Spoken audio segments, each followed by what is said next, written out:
Con mucho gusto a Rafael Barajas, el Fisgón, cabeza del Instituto Nacional de Formación Política de Morena y uno de los caricaturistas más importantes de México, una voz necesaria en este proceso de transformación. ¿Cómo está, Rafa? Gracias, Rafa. Déjame saludar también al maestro Francisco Paco Cruz, periodista de larga trayectoria, más de 47 años en el periodismo, autor de una larga lista de libros, sobre todo los dos más recientes. Les recomiendo Las Damas del Poder y García Luna, El Señor de la Muerte, orgullosamente miembro de esta familia sin censura. Querido Paco, un abrazo también para ti. Buenas tardes. Vicente, ¿cómo estás? Un abrazo para ti, otro para Rafael Barajas, para el Fisgón. Mira, ya entramos a pasadita una semana de las elecciones y queda ese lunar de Jalisco. No, pero aquí estamos, Vicente, saludos.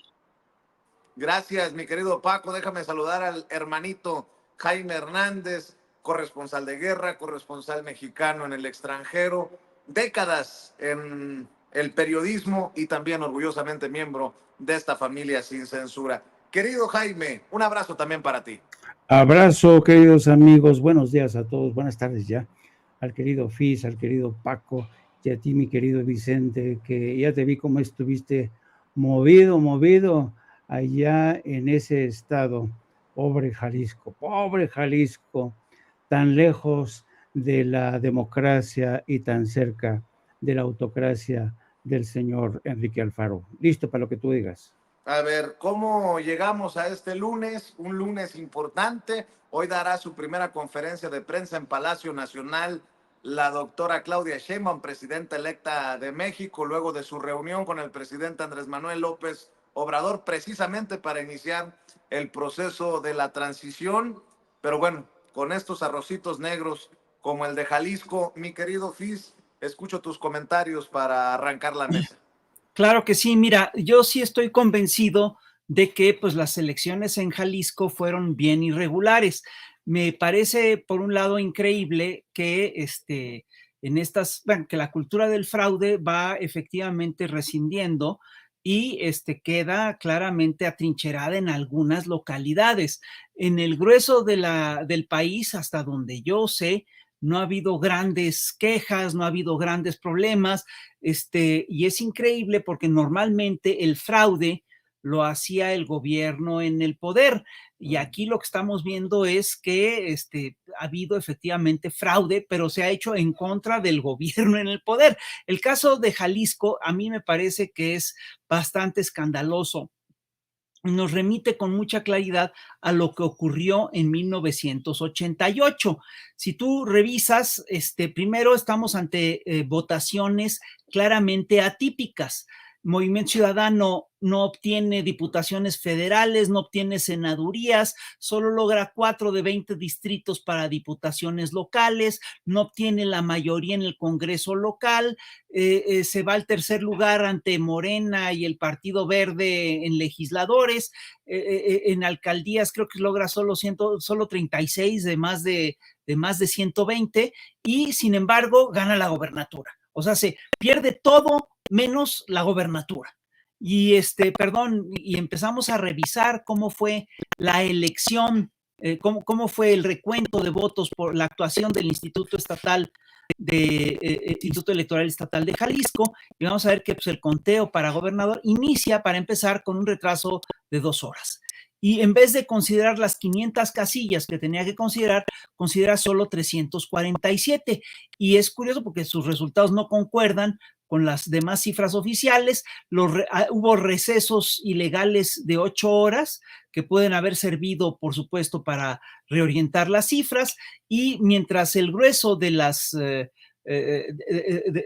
elecciones se contabiliza el 85% de las casillas, aquí en la elección de gobernador solo se contabilizaba el 63%, pues es claro que había un problema muy, muy de fondo, y esto puede tener que ver, por supuesto, con la propia actuación del Instituto Electoral Estatal de Jalisco, porque su presidenta, Ramírez Jogne, se le ha señalado de que fue gente de Edmundo Jacobo Molina, ¿no? Gente del grupo de Lorenzo Córdoba Vianello, ya trabajó con Jacobo Molina durante mucho tiempo, y estuvo bajo las órdenes de él, y además Claudia Delgadillo ha señalado en varias ocasiones que tiene un parentesco con la esposa de Enrique Alfaro.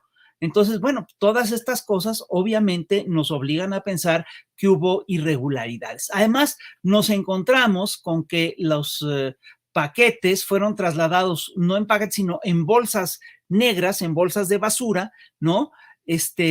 Nos encontramos además que se rompió con toda claridad la cadena de custodia de esos paquetes, ¿no? Y pues ha habido una serie de faltantes que son muy grandes, más de decenas de miles de faltantes, y luego nos salieron a decir, no, es que la gente se llevó, como recordó, como suele suceder, como luego lo hacen, alguna boleta de la elección para gobernador de Jalisco. Sí, pero esto, vamos, la verdad es que suena a una explicación totalmente ridícula. Es como cuando los niños en primaria te decían, es que llegó un perro negro y se comió mi tarea. Digo, eso realmente no es creíble, ¿no? Entonces, hay muchas irregularidades muy serias. Yo estoy convencido de que se tiene que revisar a fondo esta elección. Me parece increíble lo que dice la oposición, que el otro día leí un tuit que decía, bueno, que uno se pone a preguntar, bueno, ¿en qué están pensando estos compañeros? Decía, si ya vieron, imagínense el berrinchazo que hubiera hecho Morena si hubiera perdido la elección presidencial, ¿sí? A partir del escándalo que está haciendo en Jalisco, como si fuera una cosa totalmente irracional. No es irracional. Pedir el recuento voto por voto es lo que hay que hacer. Es absolutamente de cajón, sobre todo cuando los resultados no cuadran. Es lo mismo que está haciendo MC en Nuevo León, ¿sí? En varios municipios, ¿no? Y es lo que procede a hacer cuando hay efectivamente irregularidades. Otro lugar en el que presumiblemente hubo digamos, mano negra, fue la alcaldía Cuauhtémoc. Ahí vimos, escuchamos a Mauricio Tabe, ya lo hemos señalado, decir en un audio, llamar al Conejo para que operara. El Conejo resulta que es un narcomenudista. Luego vimos al propio Tabe defender al Conejo. Sí, perdón, a mí me parece verdaderamente increíble, ¿sí?, que esta cultura del fraude siga funcionando, siga operando en México. Y es curioso porque opera básicamente en los partidos de la oposición. Para sorpresa mía, ¿sí?, aquí quien le está operando en Jalisco es Movimiento Ciudadano. ¿Sí? Aquí hay algo muy, hay resultados totalmente atípicos, totalmente irregulares, y pues sí necesitamos, por supuesto, que limpiar esta elección. Veo también que va a ser muy difícil revertir la gobernatura de Lemus, porque ya está muy avanzado el proceso, va a ser muy difícil remontar esto, pero yo estoy convencido que se tiene que hacer la impugnación, se tiene que exigir que se limpien los resultados de la elección y se tiene que señalar que Lemus es un espurio, que Lemus no es un gobernador legítimo. Entre otras cosas, se tiene que señalar que su gobernatura está teñida de ilegitimidad. Lo que puede, por supuesto, explicar esta operación de MC en Jalisco, pues son los posibles vínculos que pueda tener el gobernador con algunos grupos locales, ¿no? Y aquí sí yo no quiero sacar mayores conclusiones, sí, pero sí, la primera conclusión que creo que todos tenemos que sacar es que estas elecciones son irregulares, que se tienen que revisar, que son chuecas, ¿sí? Y que está en duda la gobernatura de Lemus. Aquí lo dejaré. Y fíjate con qué cinismo Pablo Lemus le concede una entrevista. ¿A quién más? A Ciro Gómez Leiva, en la Cueva de los Malandros, y dice, la gente de Jalisco se la va a cobrar a Morena sin pugna. Ah, cabrón. A ver, échalo, David. Y después de algunas turbulencias en la semana, ayer recibió su constancia de mayoría. El viernes en la noche, en la madrugada del sábado, difundimos que había terminado el cómputo. Finalmente es el largo cómputo de las elecciones de gobernador en Jalisco y quedaste 4.9, casi 5 puntos adelante.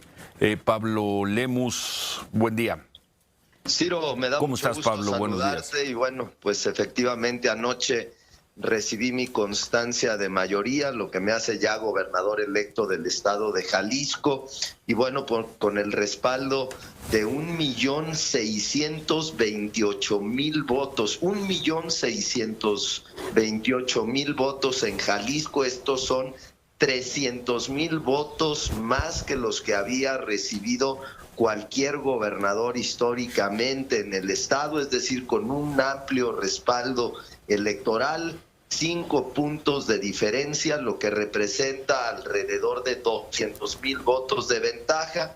Ya con mi constancia de mayoría, con el reconocimiento de las y los jaliscienses. Y mira, Ciro, curiosamente, hace unos minutos ya el presidente López Obrador, en la rueda de prensa mañanera, confirma ya también mi victoria en Jalisco. Le puso un asterisco. Puso el asterisco de que impugnarán, de que sabe que van a impugnar. Tienen derecho a cualquier impugnación, Ciro, pero con una ventaja como esta, una ventaja de 5 puntos porcentuales, una ventaja de 200.000 votos, nunca en la historia del país, en el caso de una gubernatura, ni siquiera se ha presentado una impugnación, ni mucho menos se ha puesto en duda una elección. Si Morena quiere hacer esta situación, bueno, pues Ciro, yo creo que los electores de Jalisco se la van a cobrar. Ya la gente de Jalisco... ¿Cómo ves? No quiere... ¿Cómo ves, mi querido Paco? Dice, la gente de Jalisco no quiere pleitos. O sea que chíngate los votos en bolsas para la basura y no hay pedo. Perdón por la expresión, mi querido Paco, pero eso es lo que está diciendo Pablo Lemus, salvo que tú le des otra dimensión. Escucho tus comentarios, Paco. Fíjate, Vicente, un abrazote también para Jaime. Fíjate, es bien curioso. Dice que no hay una impugnación, como están impugnando una elección de más de 20 millones de votos, una elección presidencial, la está impugnando el PAN, la está impugnando el PRI, pero fíjate, Rafael Barajas fue muy decente, yo entiendo esa parte, yo lo digo porque ya Rafael, el fiscal explicó el contexto de los remanentes de esa cultura del fraude, de esa cultura que heredan Enrique Alfaro, que hereda este tipo, su sucesor, y los remanentes que quedan en este país de una cultura que se niega a morir. ¿Por qué dejar un sucesor? ¿Por qué empeñarte en que haya alguien ahí de tu entera confianza? Uno, Rafael lo dice y dice, no, ahí le dejamos, es muy decente, pero desde 2020 hay evidencias de que Enrique Alfaro está vinculado a grupos del crimen organizado, sobre todo al cártel Jalisco Nueva Generación, aunque también ha permitido en Jalisco la participación del cártel de Sinaloa. Hay evidencias, o había hilos en diciembre de 2020, después del asesinato de Aristóteles Sandoval, el exgobernador de Jalisco, asesinado en Puerto Vallarta, que llevaban a la oficina del gobernador. Fue asesinado en un ataque directo, y todo llevaba a él. Así que hay hoy evidencias sólidas de que este hombre está vinculado a las masacres, desapariciones, a todo lo que estaban pasando en Jalisco, desaparición de estudiantes también. Hay evidencias solidísimas de que era un estado, un gobernador fascista prácticamente, ¿sí? Un autócrata. Es decir, hay todo un entramado de intereses que lo obligan no solo a Enrique Alfaro, a Movimiento Ciudadano, de imponer a un sucesor, a un nemesista que les vaya a cuidar la espalda. Tienen mucho que perder, tienen muchísimo, incluso con el fraude tienen que perder, pero tienen más que perder si ellos permiten, bajo como quieran, por la buena o por la mala, decían en mi pueblo, que llegue un gobernador, una gobernadora en este caso, por la vía democrática. Tienen tantísimos trapos sucios en Jalisco, sobre todo es crimen organizado. Prácticamente los dos mayores cárteles que hay en este país, Sinaloa y Jalisco Nueva Generación, operan con la protección de las autoridades de Jalisco. Hay evidencias de que este hombre mandó asesinar al exgobernador. Así que hay una batalla por Jalisco, entre Jalisco Nueva Generación, el cártel de Sinaloa, el cártel Nueva Plaza. Así que están los Zetas, está el Golfo. Así que ¿por qué imponer un sucesor? ¿Por qué hacerlo con esta fuerza, ensuciando una elección, robándose? Y eso fue, la gente atestiguó, no nosotros, la gente robando votos en bolsas negras de plástico. Eso es una locura. Eso es un cochinero completo, con mucho respeto lo digo. Es una brutalidad, es, es una, es una brutalidad, pero hay esa evidencia, hay sólida, hay indicios en otros casos, pero todo eso, ¿por qué? Porque el gobernador lo permitió desde 2020. Ya se sabía, ya se entendía, gente de proceso ha estudiado ese problema, hay libros sobre eso, serios, documentados. Entonces, ¿qué hay? Pues las elecciones representan un punto. Investigar el crimen organizado, no solo narcotráfico, crimen organizado en Jalisco, representa acabar con Movimiento Ciudadano, ¿sí? Tienen problemas en Nuevo León. Imagínate con los problemas en Jalisco, sería el acabose, más allá del resultado de las elecciones, de Movimiento Ciudadano, así que van a cuidar y van a proteger, no importa qué cochinero hagan, no importa la brutalidad, van a imponerse y tratar de imponerse en Jalisco. Así que no importa lo que hagan, necesitan tiempo para limpiar todo ese cochinero que hicieron con el cártel. Pues, yo te decía, es el cártel Jalisco, pero es que ahí operan todos. Masacres, desaparición de estudiantes, en un estado tienes a todo México viejo y México nuevo. Así que hay una razón y más allá de tratar de entenderla, hay que explicarla. Hay que decir por qué Enrique Alfaro intenta imponer a Lemus como su sucesor por todo esto que está pasando en Jalisco y que solamente alguien de su propio partido, de su entera confianza, le puede cuidar las espaldas, Vicente. Así es, y Morena ya está respaldando la decisión, el anuncio que hizo Mario Delgado, presidente nacional del partido. Estaba viendo que el Consejo Nacional de Morena refrenda la impugnación que se ha realizado desde la dirigencia nacional de este proceso electoral en Jalisco. Debe respetarse la voluntad popular en todo momento y leo: hacer valer la voluntad popular, 9 de junio de 2024, es un comunicado del Consejo Nacional. El 2 de junio, la ciudadanía de todo el país mostró una ejemplar actitud cívica que fortalecerá nuestra democracia y nuestro Estado de Derecho. Fueron en general comicios desarrollados en plena libertad, en los que se garantizó a plenitud la secrecía del voto y el conteo de cada uno de los sufragios emitidos. Con ello se cumplió con la certeza y la transparencia en los resultados mismos, que son atributos, esenciales de la democracia. Coincidimos con lo expresado por la doctora Claudia Sheinbaum Pardo en el sentido de que en los casos en que esos atributos no se cumplan, deberán agotarse todas las instancias que la normatividad en la materia establece a fin de obtener resultados legales y legítimos. Lamentablemente, el proceso electoral local del estado de Jalisco no estuvo a la altura de las circunstancias que reclama nuestra vibrante democracia. Manipulación del PREP, pérdida de la cadena de custodia y trazabilidad de los paquetes electorales, traslado de bolsas con votos sin control, pérdida de boletas, rechazo a la apertura de paquetes y falta de información para el conteo de votos, hostilidad policial a las afueras de las juntas distritales, entre otras irregularidades, afectaron definitivamente la transparencia y certeza de los resultados dados a conocer por la autoridad competente. Asear la elección es un imperativo vital si queremos realmente profundizar la democracia en esa importante región del país. En virtud de esta inaceptable situación, apoyamos incondicionalmente la impugnación que la dirigencia nacional de nuestro partido hará en esa elección. Estamos convencidos que dicha decisión dejará ver el cúmulo de irregularidades e inconsistencias que plagaron el proceso estatal, que no nos queda duda, torcieron la voluntad popular de los jaliscienses que quieren y desean una verdadera transformación de la vida pública. Limpiar la elección debe ser el propósito de la impugnación que presentará la dirigencia nacional.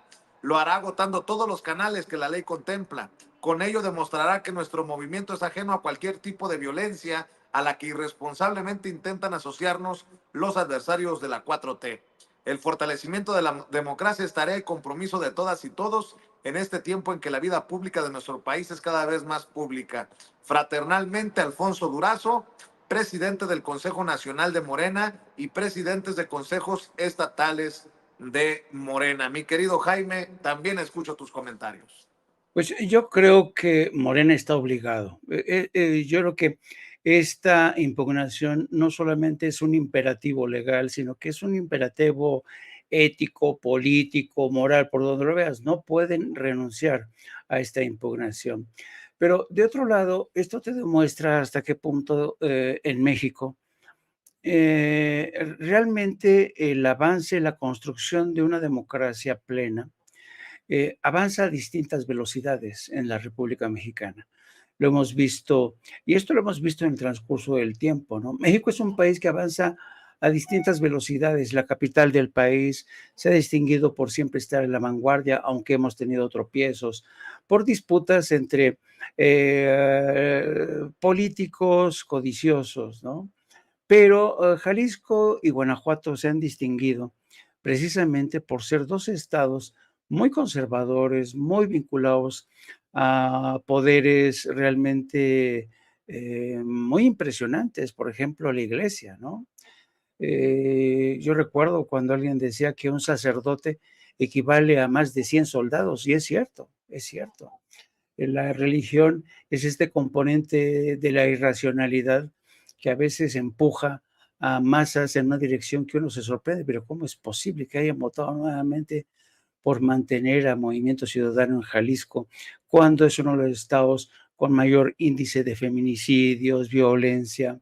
Y lo que decía el maestro Paco es muy cierto, ¿no? Yo creo que una de las características del estado de Jalisco es sus alianzas, sus vínculos inconfesos con el crimen organizado. Las historias de cobro de piso, por ejemplo, que hay en Guadalajara, en distintos estados balnearios de Jalisco. Es impresionante el cobro de piso, la manera en que se enseñorea el cartel Jalisco Nueva Generación, las alianzas inconfesas, las componendas con los políticos.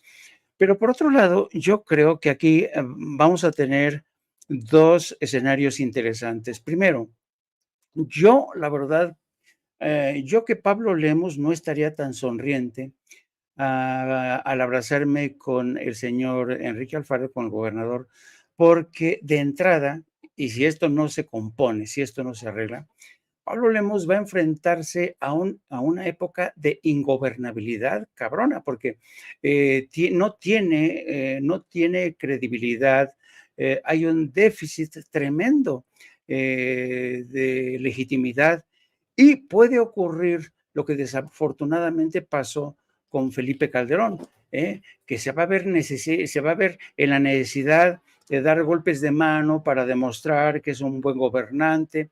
Y ya sabemos a dónde conducen estos golpes de mano, ¿no? Desafortunadamente conducen o a una guerra infernal como la que desató Felipe Calderón con el único hecho de legitimarse en el poder. Y sospecho que un poco más va a pasar en Jalisco. Yo creo que si no se recomponen, si no se enderezan las cosas, si no se rectifica en Jalisco, Jalisco se va a convertir realmente en un foco de tensión, de violencia, de impunidad. Y esto es lamentable, pero insisto, esto demuestra hasta qué punto realmente la democracia nunca va a avanzar a igual velocidad por múltiples razones, múltiples razones. Además, yo detecto que en el caso de Jalisco, el gobierno del estado ha sabido jugar mucho con esta figura del intrusismo, ¿no? Del centro. de la Ciudad de México, del INE. Esto te lo manejan, ¿no? Siempre, siempre, siempre. En provincia, que ya sabemos que no les gusta que son provincianos, ellos dicen que no son provincianos, son tapatíos, eso sí lo aceptan. No les gusta la intrusión del centro, sobre todo cuando es para enmendarles la plana, ¿no? Así es que vamos a ver un momento realmente complicado para Pablo Lemos. No va a ser fácil si insiste en mantenerse en el poder a toda costa, porque ha sido tan evidente el voto de una mayoría, ya lo describía perfectamente el Fisgón. Jalisco tiene un sistema electoral que es casi, puede definirse como un espejo. Si tú vas ganando en la Cámara de Diputados, Cámara de Senadores, es obvio que el resultado del gobernador se convierta en un reflejo de ese avance en la Cámara de Diputados y Senadores. Y lo sospechoso es que justamente no ha ocurrido. Es decir, que la gente votó por los diputados de Morena, de las coaliciones, y en cambio decidió concederle la gubernatura a Pablo Lemos, que está vinculado, ya sabemos, con este movimiento, con un partido que, insisto, tiene poderosas alianzas con el crimen organizado, tiene poderosas alianzas con el cártel inmobiliario, y además otra cosa también lamentable para el caso de Jalisco. Yo creo que Jalisco desafortunadamente adolece de un sistema de medios de comunicación independientes. Hay mucho cochupo, hay mucho tráfico de influencias, hay la compra de la opinión, se acallan historias turbias que protagoniza Movimiento Ciudadano. Y esto es desafortunadamente lo que ya no le gusta al ciudadano en Jalisco. Ojalá que el reclamo de Morena encuentre eco y ojalá que las cosas pues retornen a donde tendrían que haber estado, ¿no? Al cauce de que empujaron los ciudadanos, porque créeme, yo, a diferencia de, porque hemos estado escuchando estos días, sobre todo desde la oposición, como dicen, no, pero es que, ¿cómo es posible? Estamos cayendo, ¿cómo es posible que los ciudadanos, la inmensa mayoría de ciudadanos, se hayan equivocado, hayan optado por una autocracia, ¿no? Y tú dices, a ver, no puede haber, yo pienso, ¿qué más republicano puede haber que concederle al pueblo la decisión definitiva, la última palabra? No hay nada más republicano que eso. Decir, señores, ustedes, el pueblo, tienen que decidir. Eso es lo más republicano. Pero claro, como en Jalisco creen que sus ciudadanos son menores de edad, pues no les han permitido culminar este proceso como tendría que haber como el culminado, con un triunfo arrollador de Morena. A ver, el tema también de la doctora Claudia Sheinbaum, presidenta electa de nuestro país. Me imagino que Laura Zapata, Larraqui, Pedro Ferriz de Con, Héctor Aguilar Camín, Enrique Krause, han de estar pensando que la comida que se anunció que van a tener juntos, que van a compartir Andrés Manuel López Obrador y ella, va a ser para que AMLO le dicte la línea y hasta la regañe y le diga lo que se tiene que... Hasta Carmen Aristegui metida en esta ola misógina contra Claudia Sheinbaum. Miren, Laura Zapata es una cosa, pero ver a Carmen metida en esto de que Claudia Sheinbaum no sea una calca de López Obrador, lo que de entrada me parece ofensivo, me parece lamentable, es lamentable. Mi querido Fis, hoy se reúnen en Palacio Nacional la presidenta electa, el presidente en funciones, y dice el presidente en la mañanera que va a invitar a la doctora a que vayan juntos a diferentes partes del país. No, prepárate para el lloriqueo facho o prepárate para los escupitajos venenosos de ciertos comunicadores, ¿eh? Sí, así va a ser. Mira, es muy curioso porque sí estamos, a ver, mira, hay varios debates que están ahorita en circulación y todos son importantes. El de Jalisco es claro. A mí se nos olvidó plantear 2, 3 cosas que son importantes sobre Jalisco. Una es que es un hecho que la presidenta del Instituto Estatal es amiga cercana de Lemus, del gobernador electo. Esto no es un detalle menor.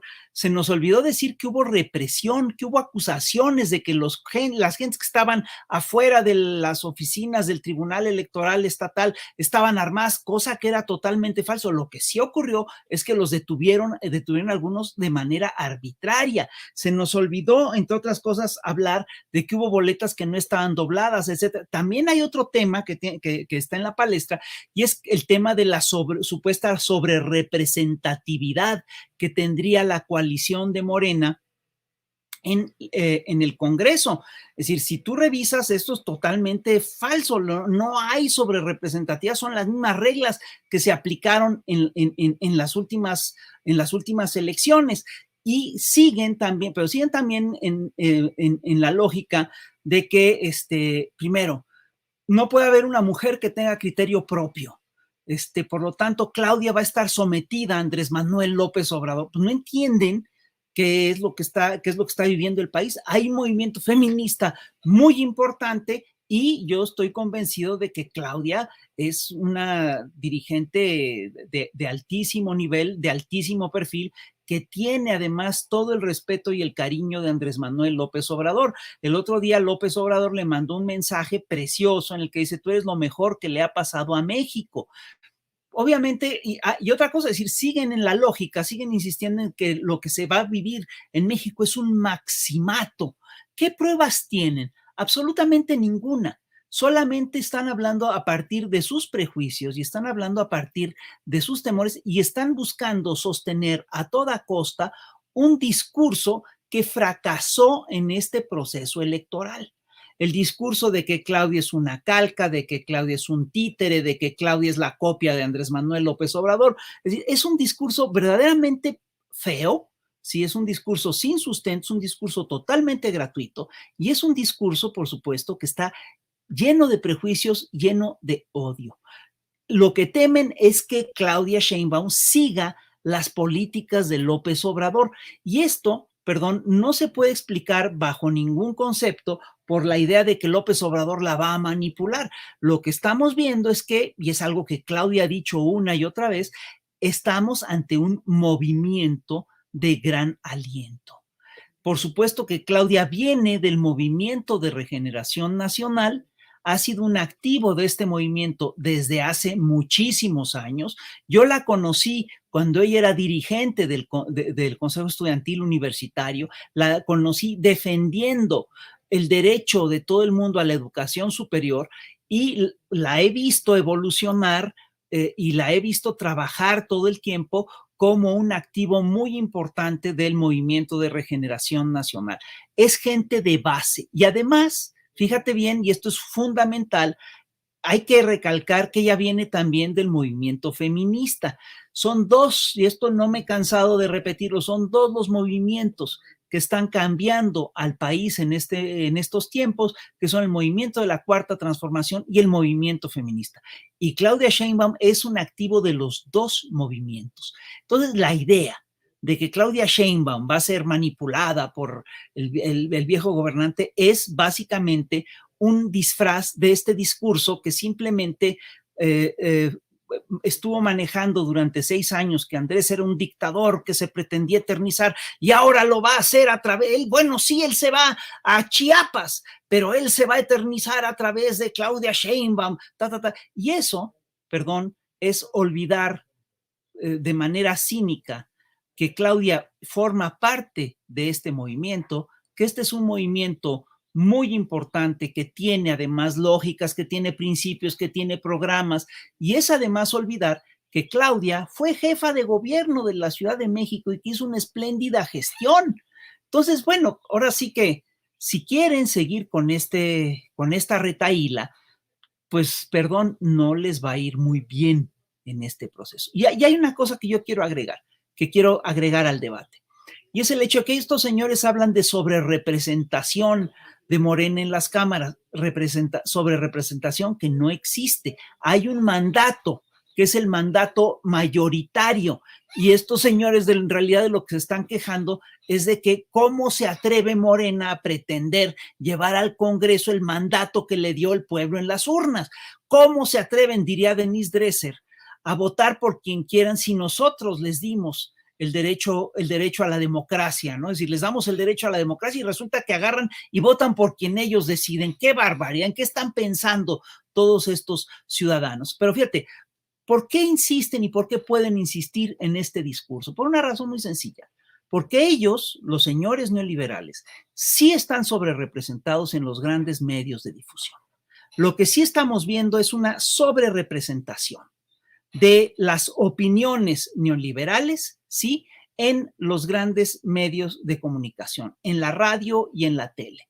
Si se habla de necesidad de contrapesos, yo diría que sí tenemos una necesidad de establecer contrapesos, pero tenemos esa necesidad de establecer contrapesos en los medios masivos de comunicación. Ahí no hay contrapesos. No hay, ahí, por ejemplo, nunca verás a Paco Cruz, nunca verás a Jaime Hernández, nunca te verás a ti mismo. Es decir, solo hablan los señores que llevan el discurso dominante neoliberal desde hace años, desde hace décadas incluso. Entonces, eso sí es lo que hay que revisar. Es un discurso falso y es un discurso absurdo y es un discurso ofensivo. El que dice que Claudia va a ser un títere en manos de López Obrador, que López Obrador está inaugurando su maximato. Es ridículo. Y bueno, a esto súmenle, mientras Andrés Manuel López Obrador se va a reunir con la presidenta electa en Palacio Nacional hoy, que dicen que la Llorona se escuchó por las oficinas del PRD, que ya están hasta limpiando en la Ciudad de México, y a eso súmenle el pleitazo que se viene en el PAN por la dirigencia nacional. Dicen que quieren renovarse, pero son los mismos. Kenia López Rabadán, Jorge Romero, el del cártel inmobiliario. Sí, que gane la dirigencia del PAN, Jorge Romero, y que dejen a Lito en el PRI. Así las cosas en la tienda de enfrente, mi querido Paco Cruz, solo para irle sumando elementos al diálogo. Vicente, es que hay muchas cosas, pero es bien interesante lo que platicaba y el contexto que daba Rafael Barajas, el fisgón, sobre esa figura de ver a Claudia Sheinbaum como el títere, y yo añado otros derogativos verdaderamente ofensivos que le hacen, por ejemplo, Carlos Alarraqui, que le llama la titina, y que son verdaderamente una ofensa no para Claudia Sheinbaum Pardo, sino para todos nosotros. Mira, que la misoginia, la misoginia por parte de las mujeres existe por el hecho de ser solamente ellas, porque se creen únicas. Que haya misoginia en el discurso de Carmen Aristegui es normal, porque se creen únicas. Que haya misoginia en Denise Dresser, todavía más. Pretenden contaminar algo que no debían contaminar. No es ningún secreto, Carmen ha dado muestras a lo largo de este proceso electoral, Denise Dresser igual, pero así que Claudia se está debatiendo en un régimen machista todavía, en el que la falta de sororidad entre las mujeres todavía tiene muchos impedimentos, todavía tiene muchas nubes ahí que las están que permean el discurso en esta sociedad, ¿sí? Las mujeres misóginas, primero debemos entenderlo, sí existen. Tenemos aquí el ejemplo. Estaba hoy leyendo la prensa les confieso, articulistas que nunca había leído. Se están preguntando si verdaderamente hay cambio, cuando Rafael Barajas dice verdaderamente que piensan que se va a instaurar un maximato. No tiene ninguna base, no tiene ningún elemento, pero yo entiendo que también ciertamente forma parte del discurso político, pero forma parte de un discurso o de la falta de sororidad entre las mujeres, cuando hay una lucha feminista que yo digo no es de ahora. Podemos ir al porfiriato, podemos ir al voto de la mujer en 1955, es decir, podemos ir a todas las luchas de la mujer, no feministas necesariamente, pero a las luchas de la mujer en este país, y todavía tenemos a mujeres que se sienten únicas, que se sienten las mujeres que quitaron las cadenas que nos oprimían aquí, ¿no? Mujeres que piensan que hay personajes como Claudia Sheinbaum Pardo, que tiene una carrera histórica, que se puede seguir, una carrera independiente, y la ven como una mujer servil. Yo digo, ¿qué es eso? O sea, sí hay una lucha política, pero hay una falta de sororidad entre las mujeres, algo que todavía no entendemos y que es parte de esta sociedad y que a mí me parece que tiene que debatirse, ¿no? Tiene que debatirse el perfil de las mujeres misóginas y tienen que hacer una autocrítica.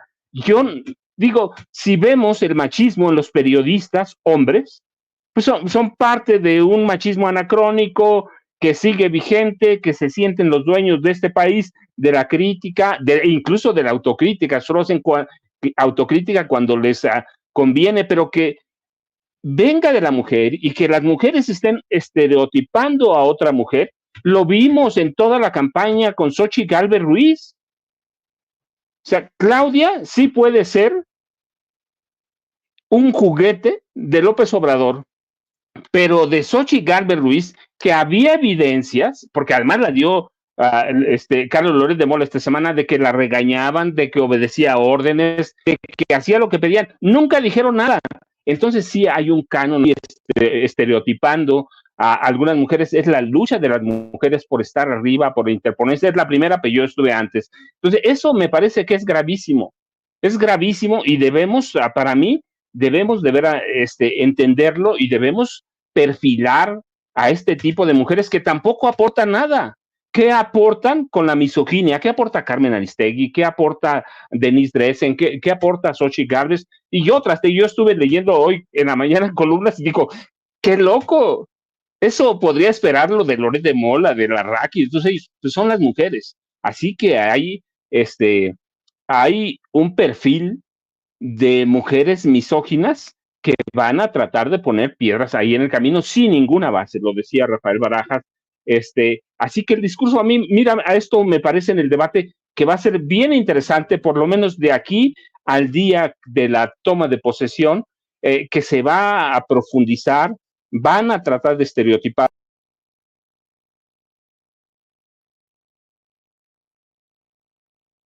coincidencias con López Obrador. Es fundadora de Morena,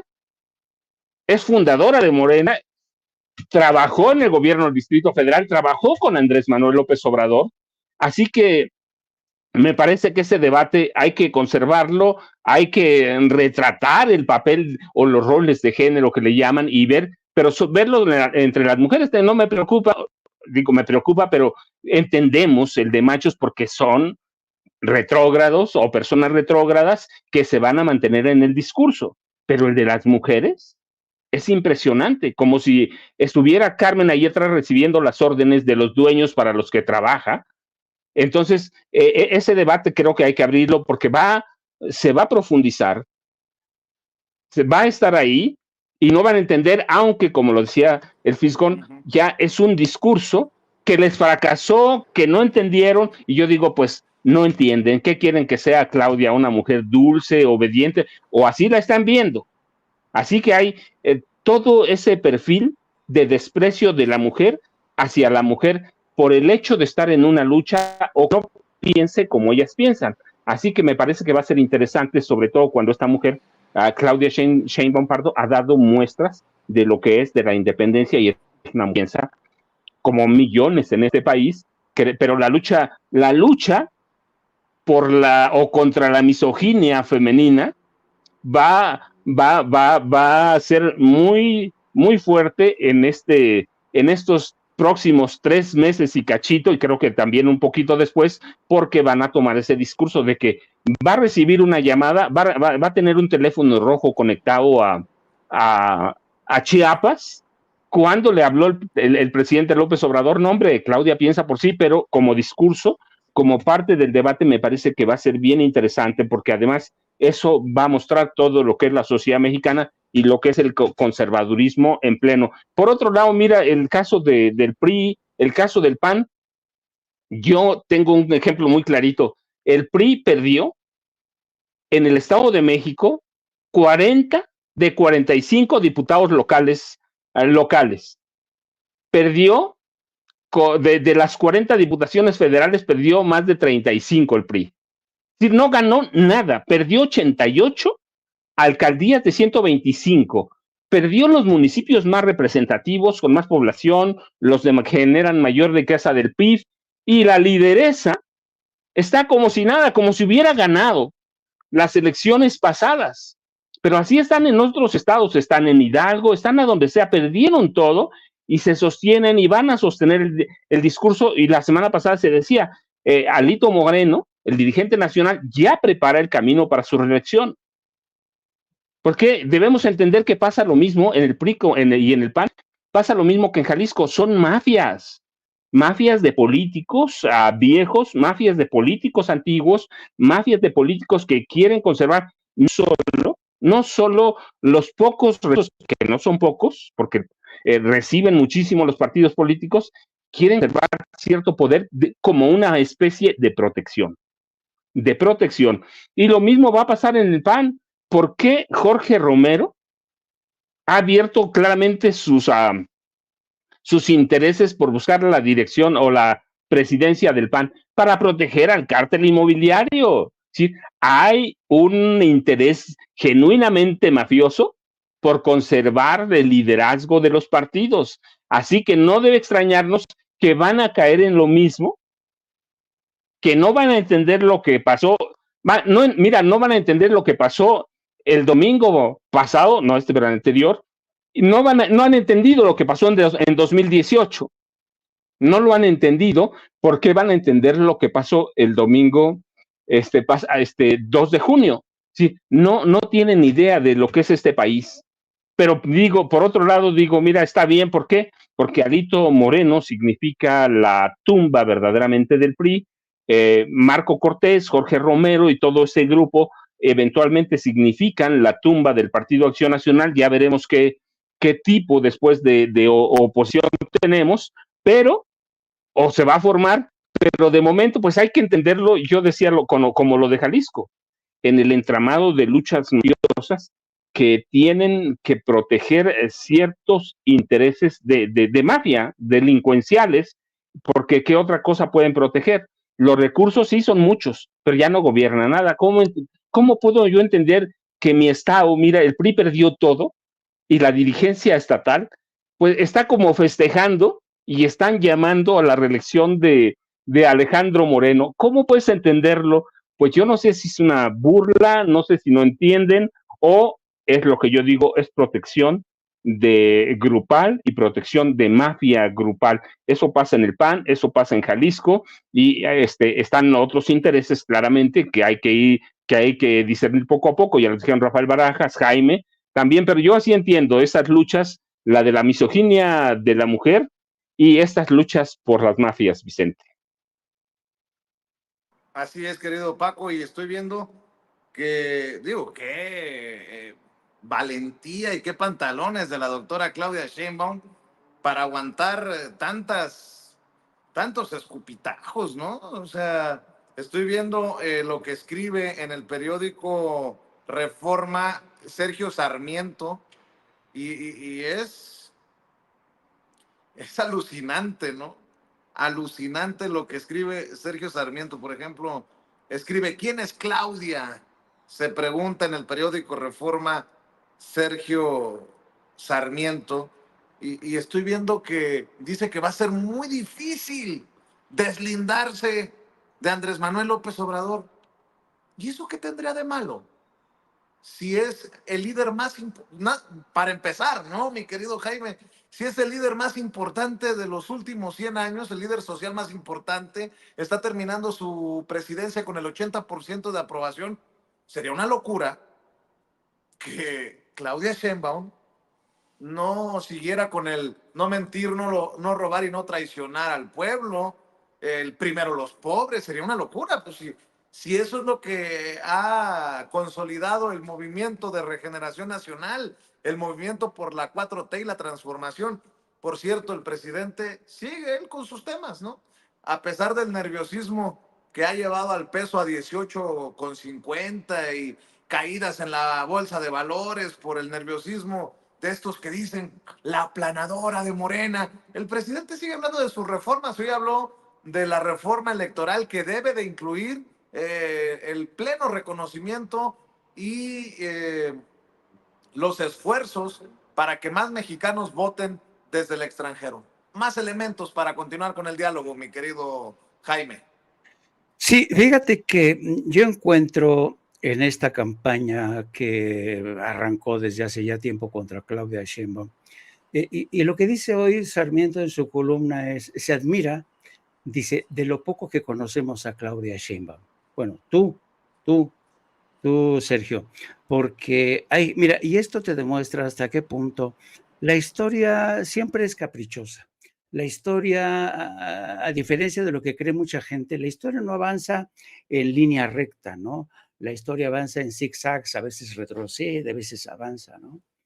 Pero hay momentos en que la historia ajusta cuentas, y yo creo que estamos viviendo un momento en que la historia de México está ajustando cuentas con esa realidad que muchos se negaron a ver, entre ellos Sergio Sarmiento. Y fíjate, yo estoy convencido, porque lo vi, lo he vivido y seguramente el FIS, seguramente Paco, lo hemos visto cómo este sistema político mexicano, que incluye a medios de comunicación, se dedicó a construir ídolos de barro, desde la época de Carlos Salinas de Gortari, ¿no? Durante la época de Carlos Salinas de Gortari, ¿quién decide que Héctor Aguilar Camín, o Enrique Kraus, que le llevaba las maletas a Octavio Paz, eran los mejores intelectuales? ¿Quién decidió que Francisco Martín Moreno iba a ser un intelectual y un escritor realmente de altura? Y además se le dio, bajo la administración de Carlos Salinas de Gortari, se le dio de premio el Consulado de México en Barcelona, ¿no? Es decir, todo este sistema político bajo la presidencia de Vicente Fox, lo mismo también bajo la presidencia de Enrique Peña Nieto.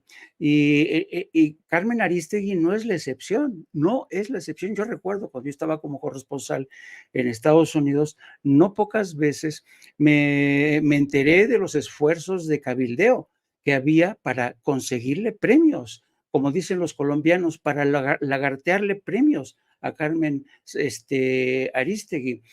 Primero porque era una mujer y siempre llama la atención que una mujer se enfrente al poder, ¿no? Pero no cabe duda que había manos interesadas en que esta mujer fuera encumbrada, que se le fuera cultivando, y la mejor manera era a través de darle premios, reconocimientos internacionales. Yo en lo personal nunca he creído en los premios, nunca. No, yo no creo en los premios, porque sé que detrás de los premios existen de todos, existe una labor de cabildeo. ¿Por qué se le concede a un periodista determinado? Yo recuerdo el caso de un colega a quien su mamá fue a negociar un premio nacional de periodismo con el secretario de Gobernación y se lo dieron. Así es que es increíble cómo en México, a lo largo de nuestra trayectoria, de nuestra historia, hemos visto cómo se construyen ídolos de barro.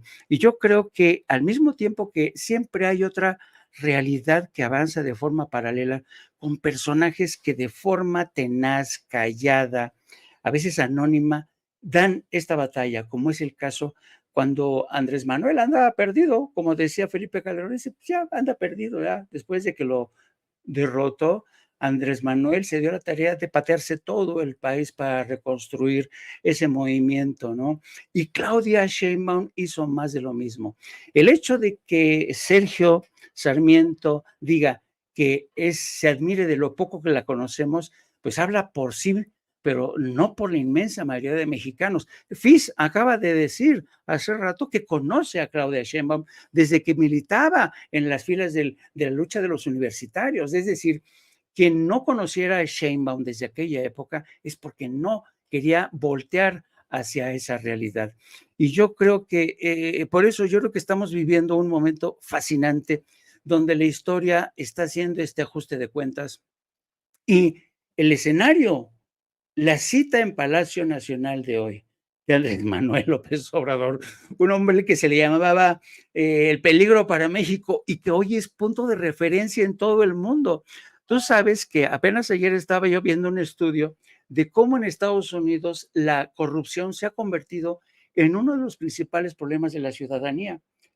O sea, está escalando poco a poco entre millones de ciudadanos la preocupación por esa corrupción que ha cooptado el poder legislativo, los grandes intereses, la industria armamentista, el Pentágono, las farmacéuticas, la gente de Silicon Valley, ya tienen comprados a todos y cada uno de los miembros del Congreso, perdón. ¿Sabes cuáles son las posibilidades de que una legislación que vaya en beneficio de los ciudadanos sea aprobada? ¿Sabes cuál es el porcentaje? Apenas del 30%. Del 30%. Por eso no vemos que salgan adelante una reforma migratoria, por eso no vemos que salgan adelante una reforma para un mayor control de armamento y así por el estilo, porque está cooptado. Hay un nivel de corrupción sin precedentes y en Estados Unidos ya hay organizaciones que están ideándosele para crear una fórmula para combatir a nivel estatal y federal esta corrupción que desde México un hombre como Andrés Manuel ya esta batalla la ha dado desde hace un buen rato.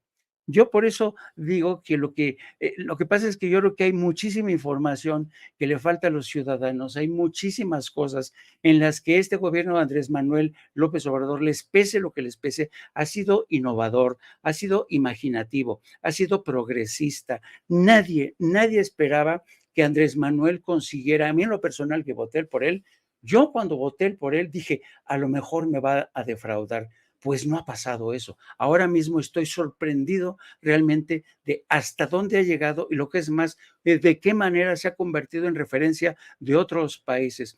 Así es que yo creo que estos advertencias de esta gente como Sarmiento que dice que no conoce a Claudia o aquellos que dicen que, ojo, estamos enfrentados a una autocracia, pues son debates falsos que se van a ir cayendo con el tiempo y yo me alegro muchísimo, muchísimo, muchísimo que todos nosotros seamos testigos de este momento en que la historia está haciendo su propio ajuste de cuentas. Y para cerrar brevemente, reflexiones, comentarios, opiniones, un par de minutos por cabeza, dirían en mi pueblo. Mi querido Fis, ¿con qué cierras? Yo seré muy breve. Yo sí creo que hay que pelear contra la sobrerepresentación, pero contra la sobrerepresentación que existe en los grandes medios masivos de comunicación. Están sobrerepresentados ahí las voces que están a favor del viejo régimen, a favor de las lógicas neoliberales, y faltan voces que realmente reflejen lo que opina el grueso de la población, y aquí lo dejaría. Mi querido Rafael Barajas, el Fisgón, ya lo sabe, es uno de los mejores caricaturistas de México, lo puede encontrar en X, antes Twitter, como arroba Fisgón Monero, para que siga también lo que opina de los temas importantes. Mi querido Paco Cruz, ¿con qué cierras tú? Vicente, creo que es bien interesante lo que propone Rafael Barajas, el Fisgón. Sí debe haber un replanteamiento, una revaloración de lo que es la carrera para informar. Puede ser un oficio, una profesión, como la quieran llamar, pero debe haber una redignificación de lo que es el periodismo en todos sus géneros, pero incluso de los dueños de los periódicos, de los dueños de los medios, que son los mismos, que tienen cualquier cantidad de intereses, y de los periodistas que sí, como la gente que le dice, son chayoteros abiertamente. Yo lo he platicado, nunca me escondo. Yo conozco cualquier cantidad de periodistas que reciben chayos, que recibían, y que es uno de los mayores vicios del periodismo, a tal forma que en el gobierno de Enrique Peña Nieto formaron empresas, por ejemplo, con Joaquín López Dóriga, entre otros, empresas de periodistas para vender sus servicios al gobierno de Peña. Antes los habían vendido al de Calderón, y publicar en sus espacios propaganda como si fueran noticias. Debe haber un cambio. Lo que pasó en 2018 ya nos lo decía. Lo que pasó el 2 de junio pasado nos vuelve a decir lo mismo. Los medios necesitan reinventarse, necesitan estar bien no estar bien, simplemente necesitan informar. Deben entender que la información es un derecho, y tomando como base ese derecho humano, deben readaptarse. Por otro lado, mira, pues van a quedar en lo que siempre han sido, yo lo insisto, tienen muchos espacios, tienen muchos, pero no influyen en nada. Y lo que pasó en 18, lo que pasó el 2 de junio, nos lo dicen, sí, hay personas, Loret de Mola presume, ¿no? Tengo 5 millones, aunque 2 millones sean de bots, dice, tengo 5 millones, pues no importa cuántos tenga, o cada uno de los viejos comunicadores, el punto es que no influyen en nada.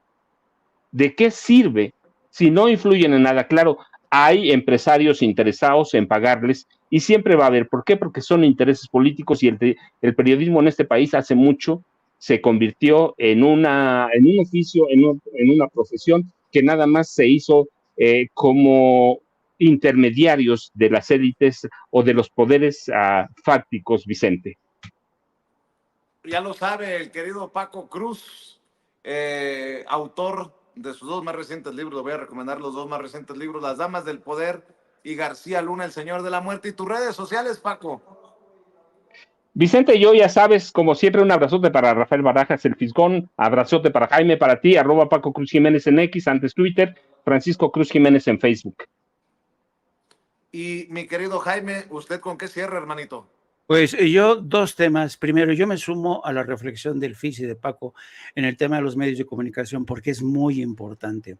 Mira, yo creo que hace falta, porque, por ejemplo, el caso de Televisa en el manejo de la información sobre Veracruz contra Rocío Nale fue vergonzoso, lo mismo que Reforma, ¿no? Yo creo que estos medios tienen que hacer autocrítica, replantearse, pero también tenemos que debatir, yo creo que hay una asignatura pendiente que es el debate sobre los medios del Estado, que tienen que fortalecerse, robustecerse, y también ver lo que está pasando, porque en estos momentos, por ejemplo, en Estados Unidos, el Washington Post está atravesando por una crisis brutal.